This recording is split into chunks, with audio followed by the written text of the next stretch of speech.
नमस्कार. मी प्राध्यापक संतोष थोरात. प्रकरण क्रमांक 4चा आपला अभ्यास चालला आहे आणि आजच्या तासाला आपण खऱ्या अर्थानं व्यावसायिक सेवा ज्या काय आहेत त्या व्यावसायिक सेवांचा अभ्यास करायला सुरुवात करतो. विविध व्यावसायिक सेवा आपल्याला शिकायच्या आहेत, ते आपण मागच्या लेक्चरमध्ये अभ्यासण्याचा प्रयत्न केला. आजच्या तासाला आपण पहिली व्यावसायिक सेवा अभ्यासाला घेऊया, जिचं नाव आहे बँक. मराठीत ज्याला आपण अधिकोष असं म्हणतो. तर बघा, बँक ही सेवा आपल्याला व्यावसायिक सेवा म्हणून अभ्यासक्रमात आहे आणि ती सर्वप्रथम आपल्याला अभ्यासायची आहे. ध्यानात घ्या, हिचा थोडाशी पार्श्वभूमी आपल्याला बँक या शब्दाची किंबहुना त्या संकल्पनेची आपण सुरुवातीला बघूयात आणि तदनंतर आपण तिच्या खोलामध्ये जाऊया किंवा अभ्यास स्वरूप त्याचा आपण इतर विवेचन करूयात.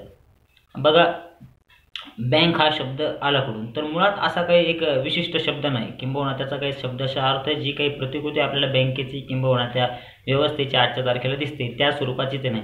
बँक ही संकल्पना मुळात त्या काळातला मिस्र आणि आजच्या ज्याला आपण बॅबिलॉन म्हणतो तर त्या भागातनं ही संकल्पना पुढे आलेली बघायला मिळते. तर त्यावेळेस एका बेंचवर बसून ज्या लोकांकडे पैसा अतिरिक्त स्वरूपात आहे असे लोक गावातील एखाद्या चौकात बसायचे आणि सार्वजनिक जे काही बेंच असतात बस लावलेले तिथं ते बसायचे आणि तेथून ज्या लोकांना पैसे हवेत असे लोक तिथं पैसे मागायला यायचे आणि काही विशिष्ट अतिरिक्त वाढावा देऊन ते पैसे त्यांना दिले जायचे.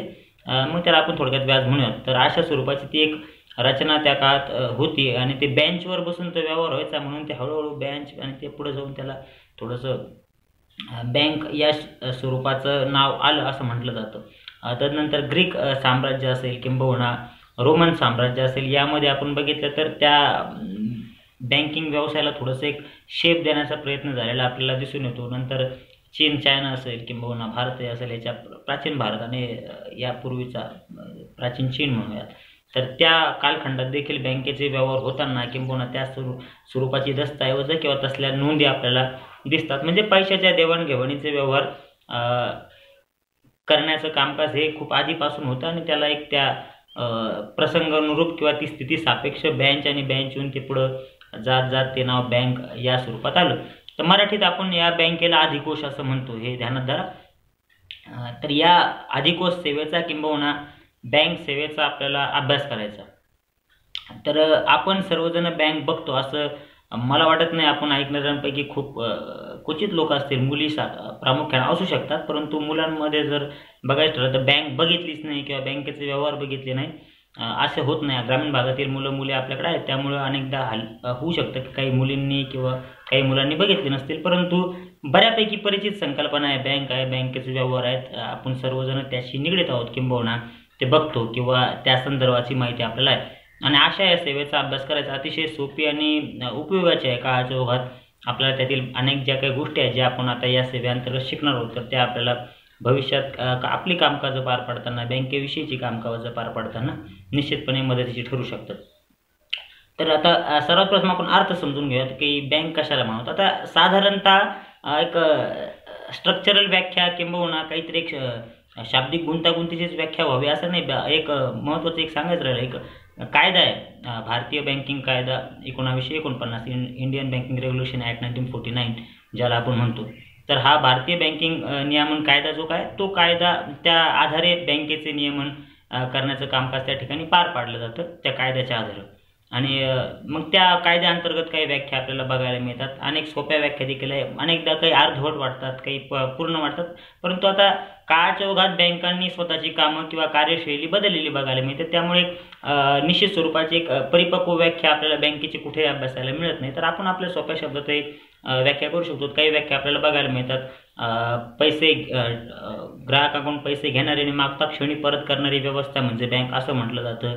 काही ठिकाणी म्हटलं जातं की ठेवी स्वीकारणारी व कर्ज देणारी व्यवस्था म्हणजे बँक, याला देखील अशा स्वरूपाच्या देखील व्याख्या आपल्याला त्या ठिकाणी बघायला मिळतात. तर आपल्याला जी काही सोपी वाटेल त्या प्रकारची कोणतीही व्याख्या आपण घेऊ शकतो किंबहुना आपल्याला आपल्या भाषेत तयार करता त्याचं अधिक उत्तम.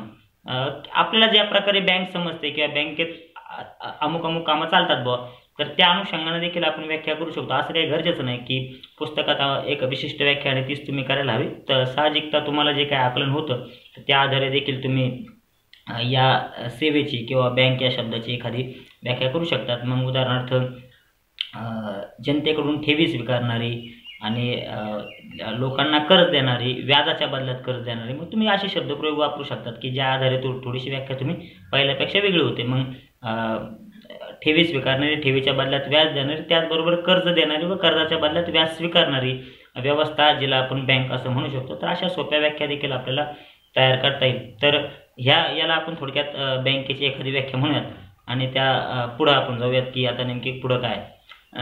पुढं जो काही भाग आपल्याला पुस्तकामध्ये सांगण्याचा प्रयत्न केला तो आहे बँकेचे प्रकार. हा एक महत्त्वाचा भाग आहे जो आपल्याला शिकणं गरजेचं आहे. बँकेचा अर्थ किंवा बँकेची पार्श्वभूमी तुम्हाला सोप्या भाषेत सांगण्याचा प्रयत्न केला. जे काही महत्त्वाच्या गोष्टी मी तुम्हाला सांगितल्या ज्या स्मरणात तुमच्या राहिल्या पाहिजे. एक म्हणजे त्याला मराठीमध्ये अधिकोष सेवा असं म्हणतात. मग अनेकदा आपलं वाचन नसतं, मग अनेकदा आपल्याला वाटतं पतसंस्था, मग बँकेला मराठीत पतसंस्था म्हणतात की नाही, तसं नाही. तर बँकेला मराठीमध्ये अधिकोष हा एक प्रॉपर शब्द आहे आणि तो आपण ध्यानात धरला पाहिजे. त्यानंतर बँकेच्या नियमन करण्यासाठी एक विशिष्ट कायदा आहे ज्याचा मी उल्लेख आधीच्या थोड्याशा बोलण्यात केला. तो आहे भारतीय बँकिंग नियमन कायदा 1949, ज्याला आपण इंडियन बँकिंग रेग्युलेशन ॲक्ट 1949 असं म्हणतो. तर तो एक कायदा आहे, त्याबाबतची आपण माहिती घेऊ शकतो. व्याख्येबाबत काय माझा विशिष्ट असा आग्रह नाही की हीच एक व्याख्या पाठ करा. जी कोणती तुम्हाला सोपी वाटेल किंबहुना तुम्हाला स्वतःला बनवता येत असेल तर ती देखील व्याख्या तुम्ही बँकेची व्याख्या म्हणून लिहू शकतात. परंतु अर्थबोध बँकेच्या एकंदरीत कामकाजाशी किंवा बँक आपल्या व्याख्येतून बँक जाणवली गेली पाहिजे एवढं मात्र व्याख्या तयार करताना ध्यानात धरलं पाहिजे. पुढचा भाग जो आपल्याला बघायचा आहे तो थोडासा महत्त्वाचा आहे. तो आहे बँकेचे प्रकार. खूप नानाविध स्वरूपाचे प्रकार बँकेचे आपल्याला बघायला मिळतात. तुम्ही ज्या वयोगटात आहात निश्चितपणे आणि हे सर्व प्रकार तुम्ही बऱ्यापैकी अनुभवले असेल. 70 ते 80% प्रकार तुम्ही बघितले, परंतु ही बँक या प्रकारात मोडते बुवा याबाबतची तुम्हाला कल्पना नसेल. आणि या कमी वयात मी अपेक्षाही धरत नाही की हे सर्वच्या सर्व तुम्हाला ठाऊक असावं.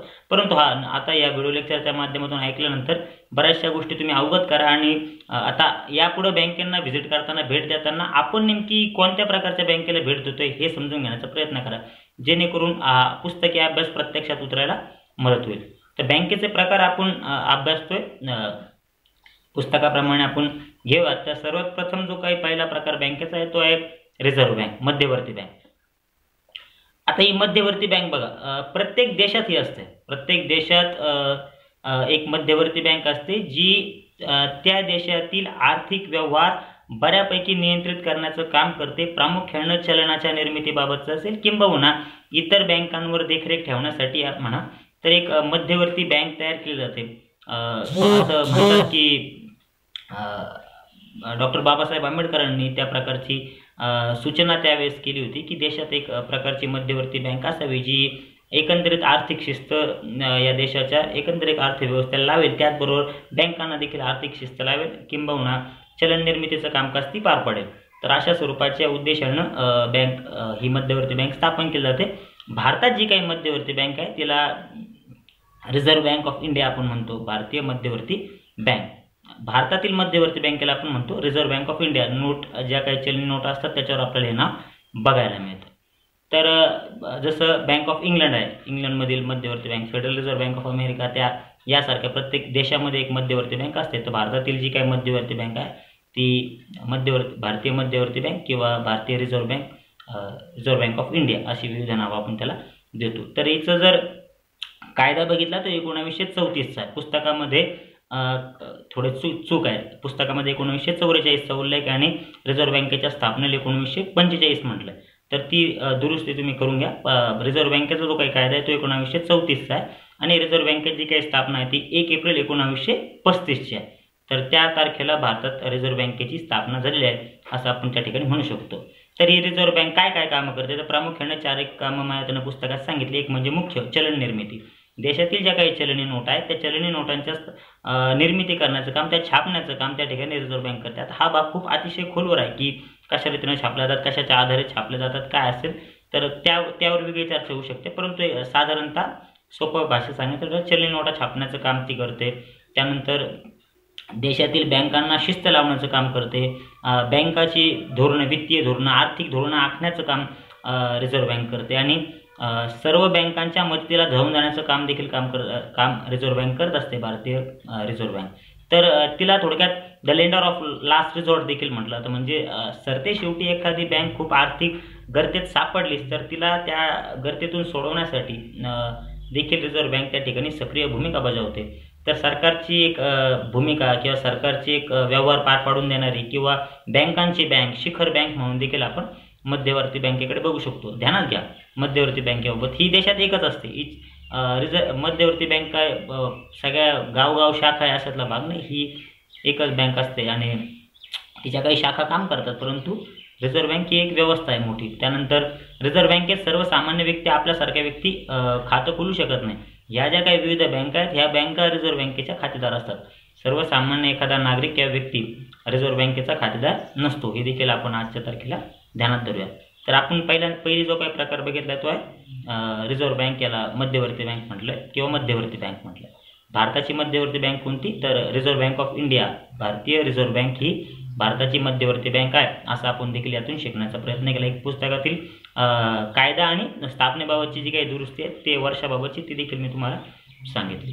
त्यानंतर पुढचा जो काही भाग आहे, दुसरा प्रकार आपल्याला बघायचा तो आहे व्यावसायिक बँका, ज्याला आपण व्यापारी बँका देखील म्हणू शकतो. व्यावसायिक बँका किंवा व्यापारी बँका, तर या बँका जर भारतीय अर्थव्यवस्था एक शरीर आहे तर या बँका त्यांच्या नसतात, ज्यातून रक्तांचा प्रवाह व्हायला जातो. त्यामुळे ती शरीर किंवा ती यंत्रणा अधिक चांगल्या प्रकारे काम करते असं आपण थोडं अलंकारिक भाषेत म्हणू शकतो. तर या प्रकारची ही जी काही बँकिंग व्यवस्था आहे तर ही बँकिंग व्यवस्था देशाचा कणा मानली जाते आणि ती देशातील औद्योगिक क्षेत्र असू द्या किंबहुना अर्थव्यवस्थेचा जो काही पैशाचा फ्लो आहे, देशातील कॅश फ्लो, इनफ्लो जो काय तो अधिक चांगल्या प्रकारे घडून आणण्याचं काम करते, ज्याच्यामुळं औद्योगिक पतपुरवठा व्यवस्थित होतो. जे काही आर्थिक गरजा असतात त्या नागरिकांना भागवणं शक्य होतं आणि देशातील गरजवंतांना चलन त्या ठिकाणी उपलब्ध होण्याचं काम करते. त्यामुळे देशाची अर्थव्यवस्था खऱ्या अर्थानं परिपक्व होत चालते आणि ती परिपक्व होण्यासाठी या बँका आधारभूत असतात, प्रत्यक्षरित्या अप्रत्यक्षरित्या. तर या व्यापारी बँका आहेत, व्यावसायिक बँका आहेत. तर या प्रामुख्यानं यांचं कामकाज करण्याची पद्धत जे काय असेल, ठेवी स्वीकारणे, कर्ज देणे आणि त्याबरोबर काळाच्या ओघात ज्यावेळेस आपण व्यापारी बँकांची कार्य बघूयात प्राथमिक आणि दुय्यम, त्यावेळेस आपल्याला अतिरिक्त शिकता येईल. परंतु सध्याच्या तारखेला ठेवी स्वीकारणं, लोकांकडून विविध स्वरूपाच्या ठेवी असतात त्या ठेवींचा स्वीकार त्या करतात आणि जे आवश्यक ज्या लोकांना गरज आहे त्या अशा लोकांना काही व्याजाच्या मोबदल्यात ते कर्ज देखील देतात. तर अशा रीतीनं काम करण्याची रचना आहे. थोडक्यात आपण ध्यानात धरू शकतो की ठेवी स्वीकारतात आणि त्याच्या बदल्यात काही व्याज देतात आणि कर्ज देतात आणि त्याच्या बदल्यात व्याज स्वीकारतात. दोघांमधला जो काही मूलभूत फरक आहे तोच त्या बँकांचा नफा असतो, या व्यापारी बँकांचा, व्यावसायिक बँकांचा. काळाच्या ओघात त्यांनी उत्पन्नाचे अनेक नानाविध स्वरूपाचे मार्ग तयार केलेले बघायला मिळतात, परंतु थोडक्यात आपल्याला या प्रकारची रचना सांगते. यामध्ये 3 उपप्रकार आहेत. एक आहे सार्वजनिक बँका. सार्वजनिक बँका म्हणजे ज्या बँकांची 50% किंवा त्यापेक्षा अधिकची मालकी ही केंद्र सरकार, राज्य सरकार किंवा रिझर्व्ह बँक या सर्वांची आहे किंवा या तिघांपैकी कोणाची तरी आहे, तर त्याला आपण सार्वजनिक बँक असं म्हणू शकतो. मग बँक ऑफ बडोदा असेल, स्टेट बँक ऑफ इंडिया असेल, सेंट्रल बँक असेल, कॉर्पोरेशन बँक असेल, यासारख्या बँका या सार्वजनिक बँका म्हणजे सरकारच्या बँका असतात. तर त्याचं हे उदाहरण दाखल आपल्याला सांगता येईल. दुसरा एक प्रकार त्यामध्ये आहे खाजगी बँका. तर ज्या बँकांची 50% पेक्षा अधिकची मालकी ही खाजगी व्यक्ती अथवा व्यक्ती समुदायाकडे आहे, तर अशा बँकांना आपण खाजगी बँका म्हणू शकतो. मग HDFC बँक असेल, ICICI बँक असेल, ॲक्सिस असेल, यासारख्या ज्या काही बँका आहेत त्याला आपण खाजगी बँका म्हणू शकतो. त्या खाजगी लोकांच्या किंवा खाजगी व्यक्ती समूहाच्या आहेत असं आपल्याला त्या ठिकाणी सांगता येईल. नंतर परदेशी बँक, ज्या बँकेची स्थापना किंवा नोंदणीकृत कार्यालय हे परदेशात आहे परंतु तिची एक शाखा मात्र आपल्या देशात आहे, अशा बँकांना आपण परदेशी बँका म्हणू शकतो. काय, ज्या बँकेची स्थापना आणि नोंदणीकृत कार्यालय कुठे आहे, परदेशात आहे, दुसऱ्या देशात आहे, परंतु तिचं एक शाखा मात्र आपल्या देशात आहे, अशा बँकेला आपण परदेशी बँक म्हणतो. मग स्टँडर्ड चार्टर्ड बँक असेल, त्यानंतर HSBC, हाँगकाँग अँड शांघाय बँकिंग कॉर्पोरेशन असेल, यासारख्या बँका या परदेशी बँकाचं उदाहरण म्हणून आपण लक्षात ठेवू शकतो. तिसरा प्रकार जो काय मुख्य प्रकार तो सहकारी बँका. तर ध्यानात घ्या की सहकार हे जे काही एक महत्त्वाचं तत्व आहे, देशात खूप सहकारी चळवळ राबवली गेली. त्यानं 1904ला सर्वात प्रथम तो कायदा आला, त्यात दुरुस्ती होतो 1912चा, म्हणून भारतीय सहकार कायदा 1912 आपण म्हणतो. आणि महाराष्ट्राचा स्वतंत्र महाराष्ट्र ज्यावेळेस झाला संयुक्त महाराष्ट्रात लढ्यानंतरचा तो 1960चा, महाराष्ट्राचा सहकार कायदा 1960. तर हे जे काही 2 कायद्याअंतर्गत ज्या काही विविध स्वरूपाच्या बँका महाराष्ट्रात म्हणा किंवा देशात स्थापन झाल्या त्याला आपण सहकारी बँका म्हणतो. या प्रामुख्यानं दुर्बल घटक, मागासलेले घटक असेल, मागासलेला भाग असेल, शेतकरी असेल, ग्रामीण भाग असेल, अशा लोकांना कर्ज पुरवठा करण्यासाठी किंबहुना सुरळीत कर्ज पुरवठा करण्यासाठी माफक दरात, व्याज दरात म्हणा, कमीत कमी कागदपत्रात म्हणा, परंतु योग्यता कारणावर कर्ज पुरवठा करण्यासाठी सहकारी बँकांची स्थापना झालेली दिसून येते. याची एक पातळी आहे, 3 रचना आहेत आणि त्या 3 रचनेच्या आधारे या बँका काम करतात. एक आहे प्राथमिक पतपुरवठा. पहिले आहे प्राथमिक पतपुरवठा, ज्याला ग्रामीण पतपुरवठा देखील म्हटलं जातं. तर या साखळीचा सर्वात शेवटचा टोक आहे, जे थेट त्या गावाशी निगडीत आहे. एका गावात किंवा एका ग्रामीण भागात किंवा एका खेड्यापुरती ही बँक मर्यादित असते. तिथील लोक त्या याचे सभासद होतात, स्वतःच्या ठेवीस ठेवतात आणि ह्या पतसंस्था त्या बदल्यात त्यांना आवश्यक सभासदांना कर्ज पुरवठा करण्याचं काम करतात.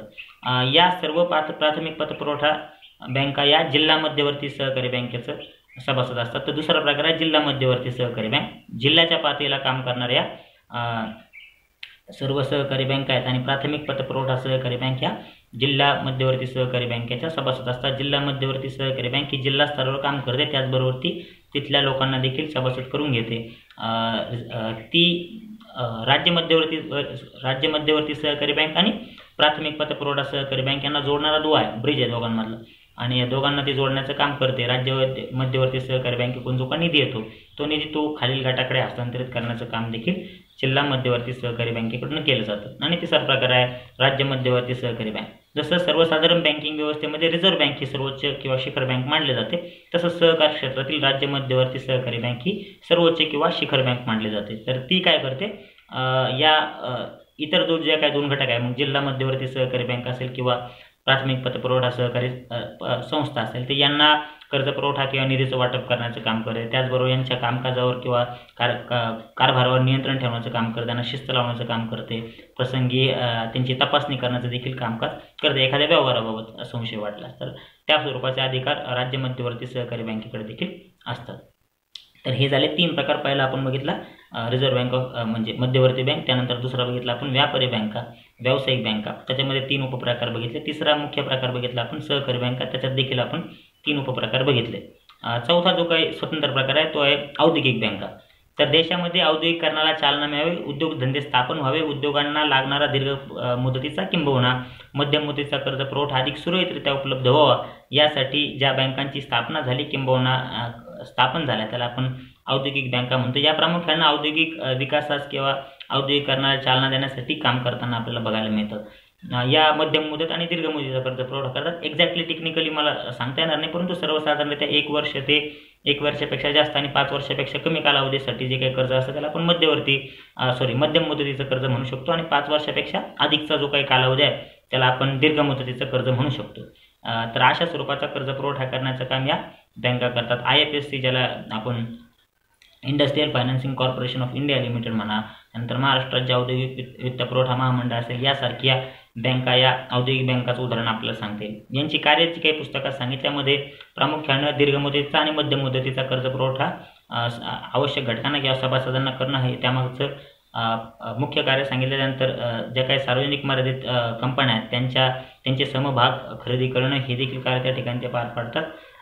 किंबहुना जे काही प्रतिभूतींच्या खरेदी विक्रीचं काम असेल ते देखील त्या ठिकाणी कर्ज रोखे वगैरे असेल तर त्यांच्या देखील खरेदीचं काम त्या ठिकाणी औद्योगिक बँका पार पाडत असतात. तर या स्वरूपाची ही तिसरी आहे आणि त्याच्यामधील विविध चौथी बँकेचा प्रकार आपण बघितला की औद्योगिक बँक. त्यानंतर पुढचा जो काही प्रकार आहे तो विनिमय बँका. विनिमय बँका ज्याला आपण एक्सचेंज बँक वगैरे म्हणतात, तर त्या विनिमय बँकाचं प्रामुख्याने ध्यानात घ्या ती परदेशी व्यापाराशी निगडीत आहे. तर परदेशी व्यापारामध्ये मोठ्या स्वरूपाचा कर्ज पुरवठा करण्याचं काम या ठिकाणी विनिमय बँका पार पाडत असतात. परदेशी व्यापाराला विदेशी व्यापाराला सहाय्य करण्याचं काम या विनिमय बँकांकडून मोठ्या स्वरूपात होताना बघायला मिळते. विविध स्वरूपाची कार्य त्या ठिकाणी ते पार पाडतात विनिमय बँका. प्रामुख्यानं मोठ्या स्वरूपात परदेशी व्यापारासाठी कर्ज पुरवठा, वित्त पुरवठा उपलब्ध करून देणं असेल, नंतर परकीय चलनाची उपलब्धता करणं असेल, त्यानंतर लाभांश वगैरे जे असतात, त्यानंतर डिव्हिडंड व्याज वगैरे ते हस्तांतरित करण्याचं काम या देशातून त्या देशामध्ये हस्तांतरित करण्याचं काम ते करतात. पतपत्र असतं, लेटर ऑफ क्रेडिट असतं, आंतरराष्ट्रीय व्यापारामध्ये व्यवहाराची सुरक्षितता म्हणून एक दस्तऐवज असतो, तर ते पतपत्र पुरवण्याचं काम देखील त्या ठिकाणी या विनिमय बँका करत असतात. तर अशा स्वरूपाची विनिमय बँक हा देखील एक भाग आपल्याला बँकाचा प्रकार अंतर्गत शिकायला मिळतो. क्षेत्रीय ग्रामीण बँका एक प्रकार आहे. 1975 पासनं या स्वरूपाच्या बँकांच्या स्थापना व्हायला सुरुवात झाली मोठ्या स्वरूपात. तर झालं असं की बँकेचं नेटवर्क भारतात इतक्या कानाकोपऱ्यापर्यंत पोहोचलं नव्हतं. ग्रामीण भागामध्ये बँका स्थापन झाल्या नव्हत्या, त्याच्यामुळे बँकेचे व्यवहार तिथे लोकांना कळत नव्हते. तर ग्रामीण भागात शेवटच्या घटकापर्यंत बँक कनेक्टिव्हिटी मिळण्यासाठी या क्षेत्रीय ग्रामीण बँका स्थापन करण्याची प्रक्रिया नावारूप असायला लागली. मग त्या ठिकाणी काय झालं की केंद्र सरकारने ही योजना राबवली आणि त्यासाठी मोठ्या स्वरूपात पुढाकार घेतला. त्या अंतर्गत ते काय करायचे का ज्या राज्यामध्ये बँकांचं जाळं कमी अशा राज्यामध्ये अशा भागामध्ये बँका स्थापन करण्यासाठी मदत करायच्या. त्यासाठी जो काही एकूण भाग भांडवल लागतं त्यामधील 50% भांडवल हे केंद्र सरकार देणार होतं. 35% त्या भागातील एखाद्या व्यापारी बँकेला प्रायोजित जी काही असेल जी स्पॉन्सर्ड बँक असेल तिचा 35% भांडवल राहील आणि 15% भांडवल हे संबंधित राज्य सरकार पुरवेल. 50, 35 आणि 15. 50% केंद्र सरकार, 35% व्यापारी बँका आणि 15% त्या ठिकाणचं संबंधित राज्य सरकार त्या ठिकाणी तो निधी पुरवेल. आणि अशा सबबीवर अशा एकंदरीत स्ट्रक्चरवर या बँकांची स्थापना व्हायला लागली, ज्यामुळे प्रामुख्यानं त्या काळात मोठ्या स्वरूपात अशा बँका स्थापन होऊन ग्रामीण भागातील शेवटच्या ग्राहकाला किंबहुना ज्या भागापर्यंत बँका पोहोचल्या होत्या त्या भागापर्यंत आपण बँका घेऊन गेलो, त्या लोकांना बँकेशी जोडू शकलो. त्यामार्फत गोळा झालेला निधी आपण एकंदरीत अर्थव्यवस्थेत आणू शकलो, किंबहुना त्यांना बँकेच्या सेवेचे विविध फायदे देखील आपल्याला त्या अंतर्गत देता आले. तर हे देखील एक महत्त्वाचं आपण क्षेत्रीय ग्रामीण बँकाबाबत सांगू शकतो. गुंतवणूक बँक हा एक भाग सांगितला आहे. इन्व्हेस्टमेंट बँक किंवा त्याला आपण कन्सल्टन्सी बँक देखील म्हणू शकतो. तर या बँकांचं एक वैशिष्ट्य ध्यानात घ्या, सर्वसामान्य लोक या बँकेचे ग्राहक नसतात. ज्या बँका आहेत विविध बँका या गुंतवणूक बँकेचे ग्राहक असतात. या गुंतवणूक बँका त्यांना आर्थिक आणि कामकाजासंबंधी सल्ला देखील त्या ठिकाणी मदत करतात किंवा देतात. प्रामुख्यानं बँकांकडे मोठ्या स्वरूपाचा निधी ठेवी स्वरूपात जो गोळा होतो किंवा विविध मार्गाने गोळा होतो, तर त्या निधीची गुंतवणूक कशी करावी की जेणेकरून जास्तीत जास्त परतावा मिळवतील.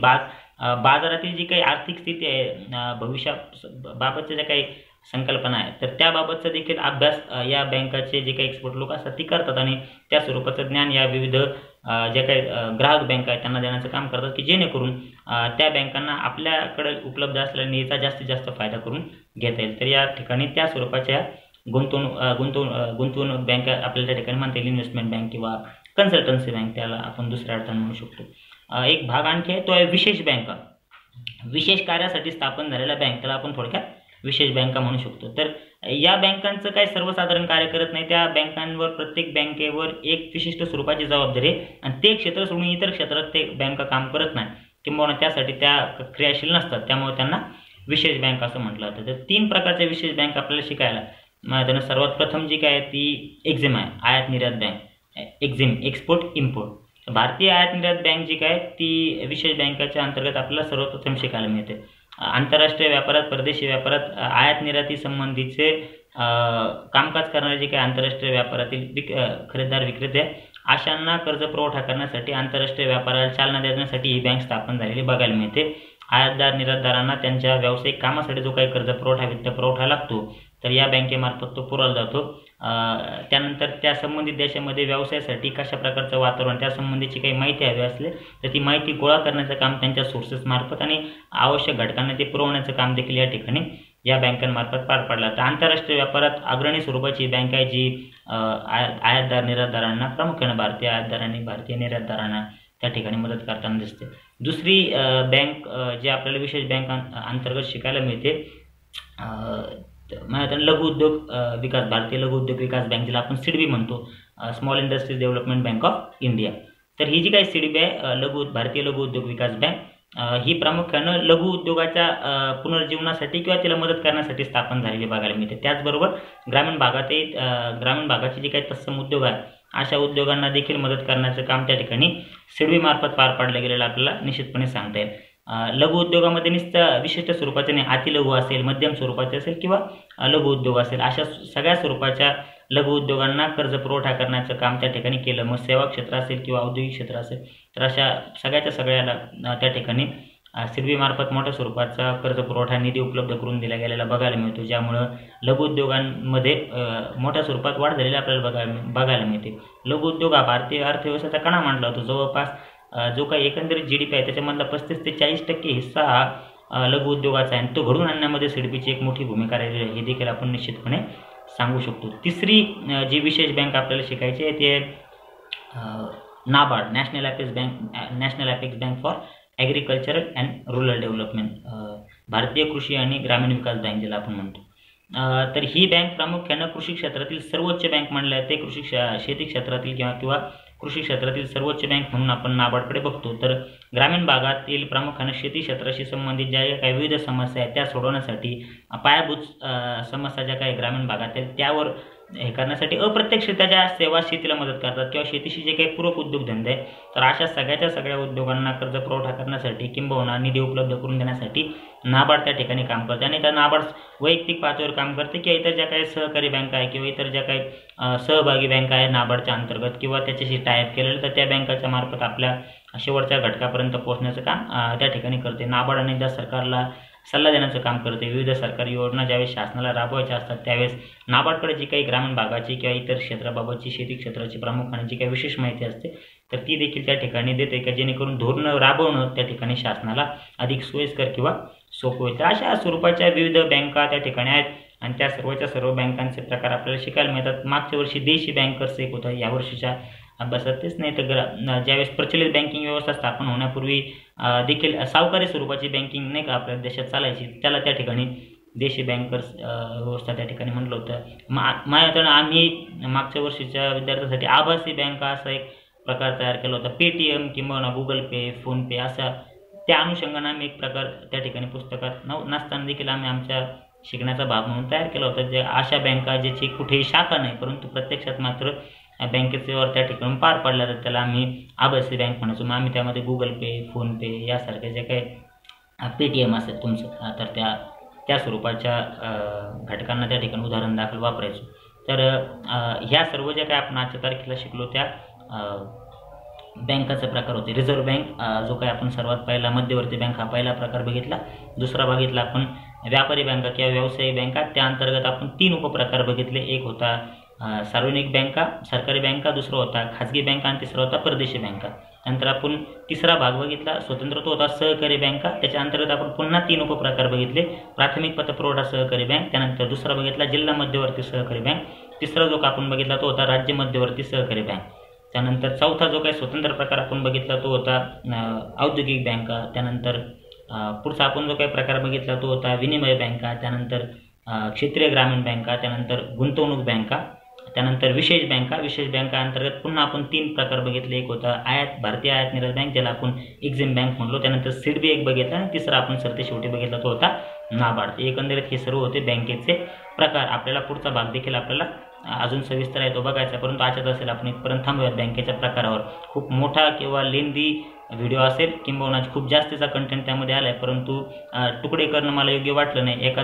एक संघ पद्धतीने जर शिकलं तर तुमच्या बऱ्यापैकी लक्ष सोपा भाग आहे। तुम्ही एकदा पुस्तकात वाचा, व्हिडिओ ऐका, जिथं अडचण वाटते थोडासा रिवाइंड करा आणि पुन्हा ऐका तर जेणेकरून लवकरात लवकर समजेल। पुन्हा भेटू पुढचा भाग घेऊन, तोपर्यंत धन्यवाद।